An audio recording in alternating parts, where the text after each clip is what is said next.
Show की शुरुआत एक धमाके के साथ होती है जब बैन की सीक्रेट आइडेंटिटी एक एलियन सुपर हीरो के रूप में दुनिया के सामने एक्सपोज हो जाती है। उसका घर मीडिया से भर जाता है जिससे एक बड़ा हंगामा खड़ा हो जाता है। गैंग उस कल्प्रिट को ढूंढने निकलती है जिसने ये राज खोला था और गेस व्हाट, वो एक 10 साल का बच्चा है जिसका नाम जिमी जोन्स है। वो दावा करता है कि वो बेन का सबसे बड़ा फैन है और उसने सोचा कि सबको पता चलना चाहिए कि बेन क्या काम करता है, ये कूल होगा। लेकिन उससे क्या पता था कि इससे बेन की लाइफ और भी मुश्किल हो जाएगी। इसके ऊपर उन्हें एक अननोन एलियन का फुटेज मिलता है जो मिलिट्री गार्ड्स पर हमला कर रहा है, तो वो इसकी जांच करने का फैसला करते हैं। वो केविन की नई गाड़ी में मिलिट्री बेस पहुंचते हैं जहां कुलिन रूजम उन्हें बताता है कि एक एलियन कैंप में घुसकर उनके बन रहे स्पेसशिप से पार्ट चुरा रहा है। जब एलियन आता है तो अल्टीमेटली उसे स्कैन करके डीएनए वॉच में ऐड कर लेती है। बेन उसे लड़ने के लिए कॉर्नरस्टोन बनता है, लेकिन फाइट के बीच एलियन फ्यूजन कोर के साथ भाग जाता है। अब यहाँ एक सवाल उठता है, हमने बेन कैन एलियन फोर्स में जाना था कि अजमत ने पहली ही केल्विन प्राइम पर लाखों एलियंस का डीएनए स्टोर करके रखा है, तो अल्टीमेट्रिक्स को इस मिस्टीरियस एलियन को उसका डीएनए के लिए स्कैन करने की जरूरत क्यों महसूस हुई? चिंता मत करो, इसका जवाब जल्दी मिलेगा। खैर, वो एलियन को एक पानी के नीचे की गुफा में ढूंढता है और पता चलता है कि वो अपने स्पेसशिप को रिपेयर करने के लिए पार्ट चुरा रहा था क्योंकि वो जल्द से जल्द घर वापस जाना चाहता है। लेकिन यहाँ एक दिक्कत है,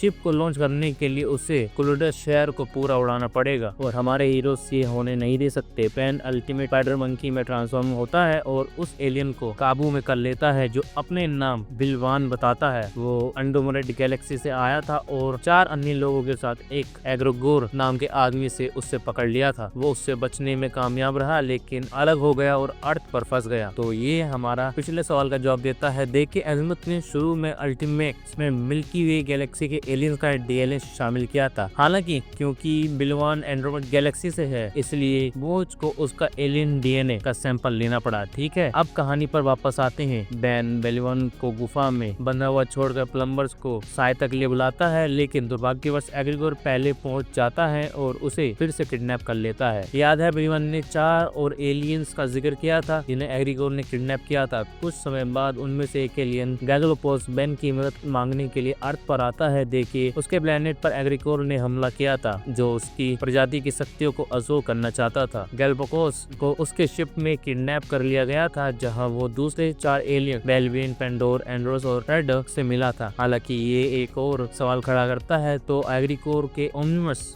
है केविन की तरह जो मर्जी से शक्ति अजोर कर सकता है, तो उसे 5 अलग अलग एलियंस को किडनैप करने की जरूरत क्यों महसूस हुई जब वो उन्हें ऑन द स्पॉट अब्सॉर्ब कर सकता था? वेल देखिए, ओमनिमस जब किसी प्राणी को अब्सॉर्ब करते हैं तो उन्हें कुल शक्ति का सिर्फ 10% ही मिलता है। हालांकि एग्रीगोर ने उनके सारी शक्तियों को पूरी तरह से अब्सॉर्ब करने का एक तरीका ढूंढ लिया है। ये 5 एलियन सुपर स्ट्रॉन्ग है। असल में पांचों की शक्तियों को एक साथ अब्सॉर्ब करने से एग्रीगोर पूरी गैलेक्सी का सबसे शक्तिशाली जीव बन जाएगा और यही वजह है कि वो उन्हें अपने शिप पर लाया। हालांकि वो बच निकलने में कामयाब रहा और अर्थ पर क्रैश हो गया। उन्होंने मदद ढूंढने के लिए अलग होने का फैसला किया, लेकिन हम पहले से ही जानते हैं कि अब तक क्या हो रहा है। बेन गैलोपोस को स्कैन करके प्लम्बर्स के साथ उसके घर भेज देता है, लेकिन उसे क्या पता था कि प्लम्बर डिस्गाइज में एग्रीगोर था। तो 2 पकड़े गए और 3 बाकी हैं। पेंडेरा इस सुपर टफ मेटल आर्मर में फंसा हुआ है, उसकी शक्तियों को कंट्रोल करता है और उसके खतरनाक रेडिएशन को चेक में रखता है। इसलिए बाहर निकलने के लिए डेस्परेट होकर वो किसी को भी जो उसके सूट को खोल सकता है एक भारी रकम ऑफर करता है। और गेस करो कौन आता है? ये केविन है। ये बंदा कभी भी जल्दी पैसे कमाने का मौका नहीं छोड़ता। हालांकि केविन सूट को खोलने से मना कर देता है जब उसका प्लम्बर्स बैच अंदर से स्ट्रॉन्ग रेडिएशन डिटेक्ट करता है, लेकिन बाद में केविन एक चाल में फंस जाता है और गलती से सूट खोल देता है और अंदर से एक चमकाता हुआ लाल लावा जैसा फिगर निकलता है जो एनर्जी अब्सॉर्ब करके और भी शक्तिशाली हो जाता है। पता चलता है कि पेंडोरा बहुत पावरफुल है और गैंग को एहसास होता है कि उससे सूट में वापस लाने के लिए उन्हें उसे चतुराई से हराना होगा। आखिरकार वो उसे वापस लॉक करने में सफल हो जाते हैं और उसे काबू में करते हैं। चीजें कंट्रोल में लगने लगती है और तभी 2 प्लम्बर्स पेंडोरस को उसके होम प्लेनेट पर वापस भेजने के लिए आते हैं, लेकिन जैसा कि आप एक्सपेक्ट करेंगे उनके शिप पर एग्रीगोर हमला कर देता है जिसके पास अब 5 में से 3 एलियंस उसके कब्जे में हैं। एंड यहाँ पर चीजें बहुत ही ज्यादा इंटेंस हो जाती है। लेकिन एक साइड नोट पर बेन में अब तक मिले तीनों एलियंस को स्कैन कर लिया है और वो वाटर हैजर्ड में भी ट्रांसफॉर्म होता है, जो बेलुइन की स्पीसीज है। इस शो की एक और बात जो इसे दूसरे बेन 10 शो से अलग करती है वो ये है कि इस बार हमने सारे नए एलियंस को एक्शन में देखने को मिलता है। बेन ने उन्हें इस्तेमाल करने से पहले ही मेरे ख्याल से ये नए एलियंस को इंट्रोडक्शन करने का एक बेहतर तरीका है। पहले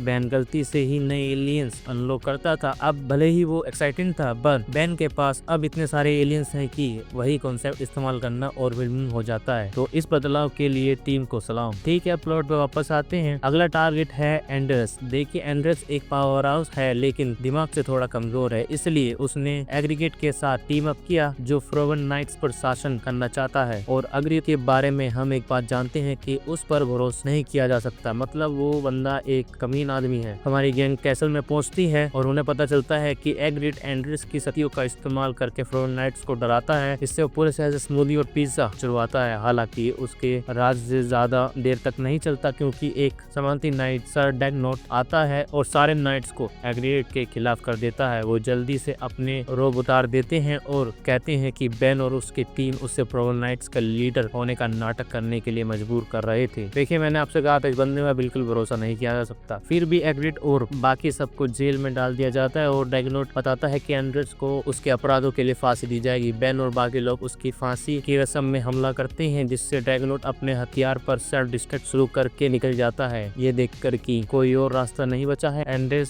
स्वेथन होकर एक्सप्लोजन को एक्सप्लोर कर लेता है और सैकड़ों लोगों की जान बचा लेता है और खुद को कुर्बान कर देता है। हालांकि कुछ समय बाद एग्रीगेटर अर्थ पर आता है और उसे अभी भी मलबे के नीचे जिंदा पाता है। वो उसे अपने शिप पर वापस ले जाता है और अब वो अपने लक्ष्य को हासिल करने में सिर्फ एक कदम दूर था। ठीक है, तो ग्रुप का आखिर एलियन है रेडा, जिसे अपने दोस्तों के पकड़े जाने के बारे में पता चलता है और वो इसके लिए बेन को दोषी ठहराता है। लेकिन यहाँ एक बात है, इसे पूरे समय में बेन और गैंग को एग्रीगेट के प्लान्स के बारे में कोई अंदाजा नहीं था। उन्हें विश्वास था कि पिछले सारे एलियन सुरक्षित रूप से अपने होम प्लैनेट्स पर लौट गए थे, लेकिन कैसवॉट हर बार जब वो अल्टीमेटिव उन एलियन को स्कैन करता है तो वो अनजाने में एक होमिंग सिग्नल एमिट करता है जिसे एग्रीगेट उन्हें ट्रैक करने के लिए इस्तेमाल करता था। रेडा अपनी शक्तियों का इस्तेमाल करके स्कैनिंग प्रोसेस को रोकने में कामयाब रहता है और गायब हो जाता है। और क्या आप विश्वास करेंगे, कुछ ही पल बाद एग्रीगेट सीन पर रेडा की तलाश में आ जाता है। परफेक्ट टाइमिंग है ना। एग्रीगेट एक शक्तिशाली प्रतिद्वंदी साबित होता है जो ग्रुप में सब पर हावी हो जाता है। इस बीच बेन को अपनी वॉच पर सिर्फ एक ही एलियन अवेलेबल मिलता है जो इत्तेफाक से रेडा ही है। एक बहुत ही चतुर चाल में टीम ग्वेन के टेलीपोर्टेशन स्पेल का इस्तेमाल करके बच निकलने में कामयाब रहती है। लेकिन यहाँ एक ट्विस्ट है, रेडा ने खुद को अल्टीमेट्स के अंदर कैद कर लिया है और ऐसा करके वो एग्रीगेट से अपनी उपस्थिति को छुपा लेता है जो अब बेन को ट्रैक नहीं कर सकता क्योंकि वॉच ऑफलाइन है। अब भले ही रेडा का प्लान शानदार है, इसमें एक दिक्कत है, वो बेन के शरीर पर हमेशा के लिए कब्जा करना चाहता है जो कि वो होना नहीं दे सकता।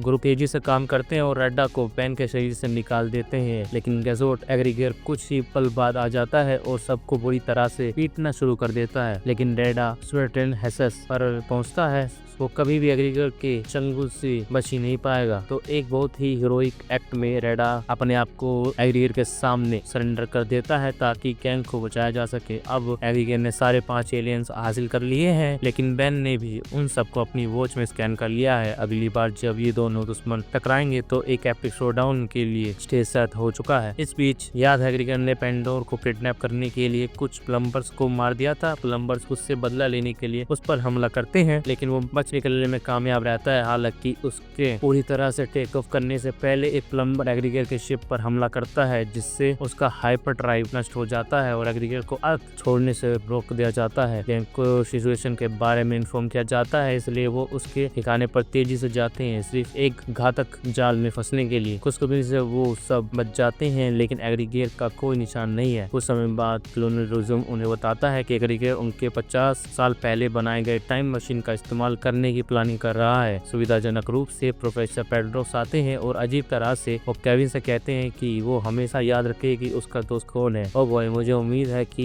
ये बाद में एक बड़ा प्लॉट ट्विस्ट नहीं बनेगा। खैर गैंग बेस में घुस जाती है, लेकिन उनके रोकने से पहले एग्रीगेट सारे 5 एलियन को ऑब्जर्व करने में कामयाब हो जाता है और पूरी गैलेक्सी का सबसे शक्तिशाली जीव बन जाता है। और जैसे कि आप एक्सपेक्ट करोगे, एग्रीगेट अब अनस्टॉपेबल है, लेकिन उसकी शक्ति की भूख यहाँ खत्म नहीं होती। एजमत आता है और बताता है कि एग्रीगेट अब मैप ऑफ इन्फिनिटी की तरफ बढ़ रहा है। अब ये मैप ऑफ इन्फिनिटी आखिरकार क्या है। वेल ये एक तरह से स्पेस या टाइम में कहीं भी मर्जी से ट्रेवल करने की चाबी जैसा है। तो हाँ, ये आइटम इतना इम्पोर्टेंट है कि पैराडॉक्स ने खुद इसे 4 चाबियों में बांट दिया था और उन सब पूरी गैलेक्सी में छुपा दिया था। अब एग्रीगोर इन चाबियों को हासिल करना चाहता है ताकि वो यूनिवर्स का सबसे शक्तिशाली जीव बन सके, लेकिन कोई सिर्फ स्पेस और टाइम में ट्रैवल करने की शक्ति हासिल करके सबसे शक्तिशाली जीव कैसे बन सकता है। वेल वो इस चाबी का इस्तेमाल फोर्ज ऑफ क्रिएशन में जाने के लिए करना चाहता है ताकि वो अस्मित शक्ति हासिल कर सके। फोर्ज ऑफ क्रिएशन शक्ति का पवित्र स्थल है। ये यूनिवर्स की सबसे बड़ी एनर्जी का जन्म स्थान है और ये वो जगह है जहाँ आइडियाज जीवित होते हैं। ये जगह सबसे छुपी हुई है सिवाय सेलेस्टियल सेफियंस के जो वहाँ रहते हैं। ये वो जगह भी है जहाँ एलियन एक्स का जन्म होता है। और वेल ये बात सब कुछ एक्सप्लेन कर देती है। तो अब गैंग को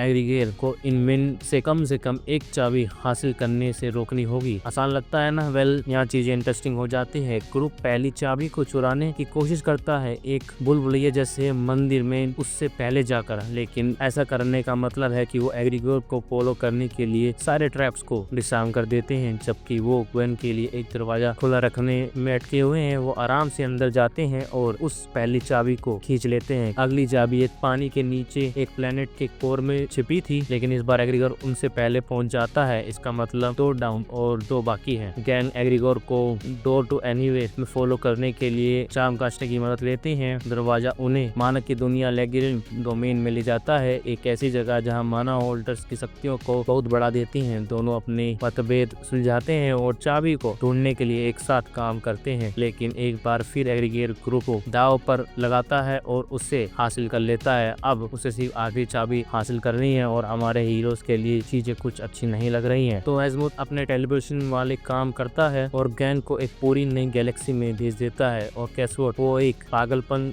से भरे विशाल प्लेनेट पर पहुंचते हैं जिसका नाम काफी अजीब है, तुम ये पढ़ लो, जो एक विशाल क्यूब के आकार में है। लेकिन रोको एग्रीगोर पहले से ही मुंह क्यूब पर होता है सीधे इस प्लेनेट की तरफ। हमारे हीरोज उसे सारा मजाक के लेने नहीं देंगे। वो उसके पीछे अंदर जाते हैं, लेकिन वो मैप ऑफ इन्फिनिटी के अपने 3 टुकड़ों का इस्तेमाल करके अंदर घुसने में कामयाब रहता है। एक बार क्यूब के अंदर हमारी गैंग एक वाइल्ड राइड के लिए तैयार है। उन्हें हर तरह के ट्रैप्स को चैलेंज का सामना करना पड़ता है और आखिरकार सेंटिनल आखिरी चाबी का राक्षस से आमना सामना होता है। सेंटिनल को एग्रीगोर के बारे में सब पता है और वो चाबी बैन को सौंप देता है। वो बैन को आगे बढ़ने की सलाह देता है क्योंकि जगह टूट रही है, लेकिन वो उसे पीछे छोड़ना नहीं चाहता और उसकी जान बचाने के लिए वापस आता। पता है मैं कह चुका हूँ, बैन का ये सबसे ब्रिलियंट मूवमेंट नहीं था। वो एग्रीगोर से लड़ता है, लेकिन जैसे आप ऐसा करेंगे वैसा ही होता है। एग्रीगोर के पास अब मैप के 4 टुकड़े हैं और ये चीजें और भी खराब होने वाली है। तुम की हाथ से ज्यादा खुश नहीं है क्योंकि उससे खुद नहीं पता कि फोर्ज ऑफ क्रिएशन कहाँ है, लेकिन चिंता मत करो क्योंकि प्रोफेसर पैराडॉक्स को पता है। वो बताता है कि एग्रीगोर फोर्ज में एक नवजात एलियन एक्स से शक्ति अब्सॉर्ब करने की प्लानिंग कर रहा है जो उसे पूरी यूनिवर्स का सबसे शक्तिशाली जीव बना देगा। वो गैंग को फोर्ज के बाहर टेलीपोर्ट करता है और उन्हें एंट्रेंस पर छोड़ देता है क्योंकि वो आगे नहीं जा सकते। गैंग्स वहाँ पर अकेले है और उन्हें एग्रीगोर को एक बेबी एलियन एक्स के हाथ लगने से पहले रोकना है, जहाँ उनका एक छोटा बैन मिलता है, ठीक बैन 10 क्लासिक वाला बैन जो उतना ही शैतान है जितना मुझे याद है। खैर गैंग बेबी एलियन एक्स की तरफ उड़ती है जहाँ वो एग्रीगोर से फिर से लड़ते हैं, लेकिन जैसा कि आप एक्सेप्ट करेंगे उन सबकी बुरी तरह से पिटाई होती है। आखिरी उपाय के रूप में छोटा बैन अपने आप को मैट्रिक्स अब्सॉर्ब करने का ऑफर देता है, लेकिन केविन उसके बजाय अल्ट्रामैक्स को अब्सॉर्ब करना चुनता है। अपनी नई हासिल की हुई ताकत से एग्रीगोर को आसानी से काबू में कर लेता है और उसकी शक्तियों को भी अब्सॉर्ब कर लेता है, लेकिन ऐसा करने में वो अपना होश खो बैठता है। केविन का गुस्से में उड़ जाने के बाद पैराडॉक्स आता है और बैन को यूनिवर्स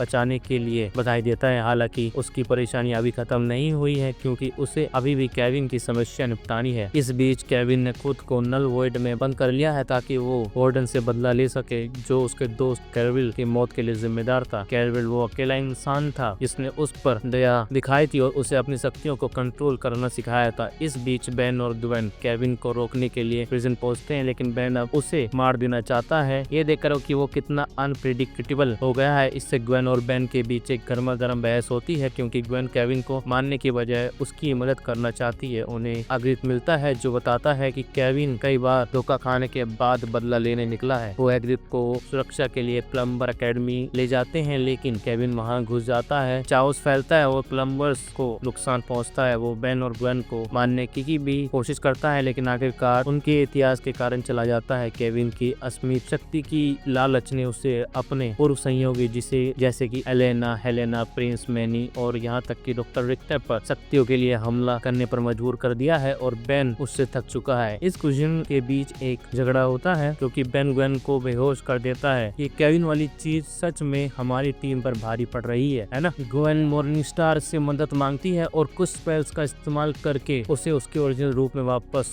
देती है। वो उम्मीद कर रही है कि मॉर्निंगस्टार केविन की मदद करने तक कोई तरीका निकालेगा और बेन को बनाने में भी कामयाब हो जाती है। लेकिन केविन आसपास आता नहीं दिख रहा है और वो उस नटको पर को याद है।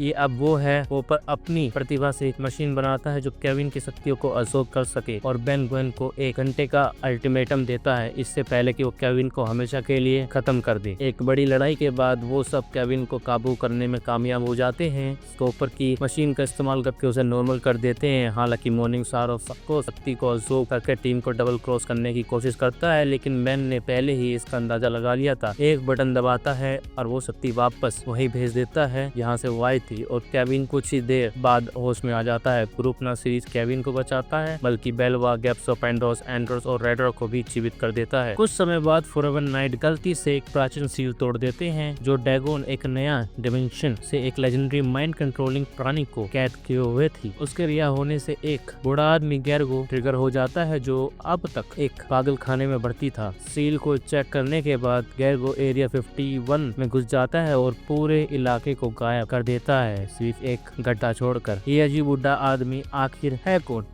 बाद में हमें पता चलता है कि वो एक ऑर्डर का संस्थापक है।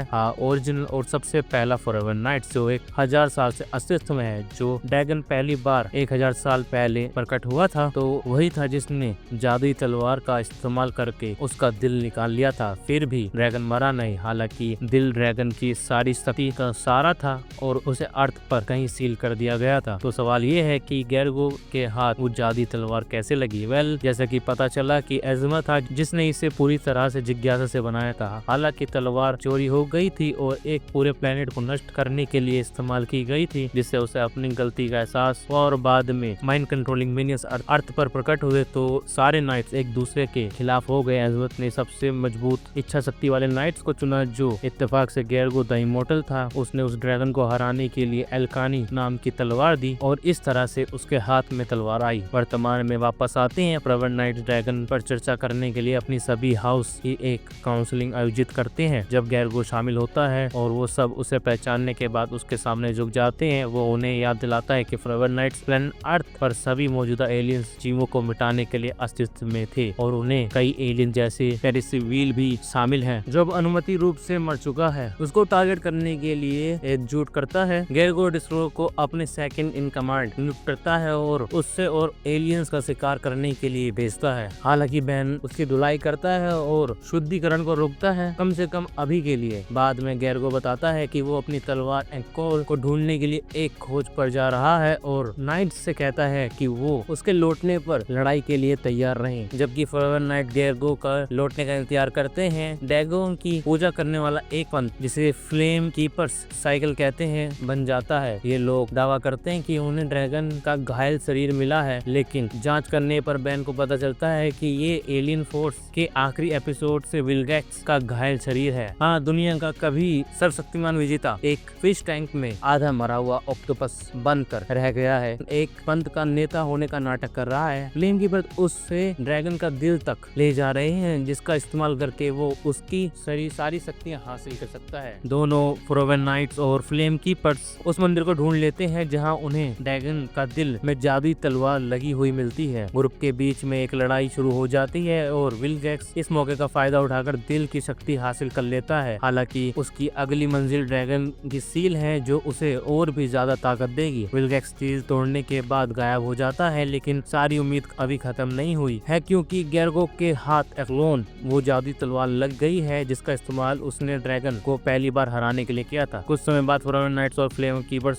सर्कल के बीच एक बढ़िया युद्ध चलता है क्योंकि एक ग्रुप ड्रैगन को आजाद कराना चाहता है और दूसरा उसे मारना चाहता है। जब गैरगो सील तक पहुंचता है तो उसका सामना विलगैक्स से होता है जो अब के लिए एक दूत के रूप में काम करता है। सील टूट जाती है और ड्रैगन लौट आता है, लेकिन जैसे कि पता चला विलगैक्स कभी भी उसका सेव करने का इरादा नहीं था। असल में उसे ड्रैगन की शक्ति को अब्सॉर्ब करने के लिए ये मशीन तैयार रखी थी। इस बीच गैरगो ड्रैगन से लड़ने की कोशिश करता है, लेकिन उस प्रक्रिया में मारा जाता है और तब विलगैक्स अपनी मशीन के साथ आता है और नए ड्रैगन बन जाता है। अंत में बेन विलगैक्स से ड्रैगन की सारी शक्ति अब्सॉर्ब करने में कामयाब रहता है और विलगैक्स उसे इस शक्ति का इस्तेमाल दुनिया से सारी बुराई को मिटाने के लिए करने का आग्रह करता है। इतनी जबरदस्त शक्ति के साथ बेन सच में विलगैक्स की सलाह पर विचार करता है, लेकिन अंत में वो सब कुछ याद करता है जो उसने झेला है और इस शक्ति का इस्तेमाल ड्रैगन द्वारा की गई सारी बर्बादी को ठीक करने के लिए करता है। ये देखकर कि बेन कितना मैच्योर हो गया है, एजमत आता है और उसे अगले शो के लिए अल्टीमेट्रिक्स का नया वर्जन देता है। तो इसी प्रकार की कहानी यहाँ खत्म होती है। जिसको वीडियो पसंद है वीडियो को लाइक करना, चैनल को सब्सक्राइब करना। मैं मिलता हूँ आपको अगली वीडियो में।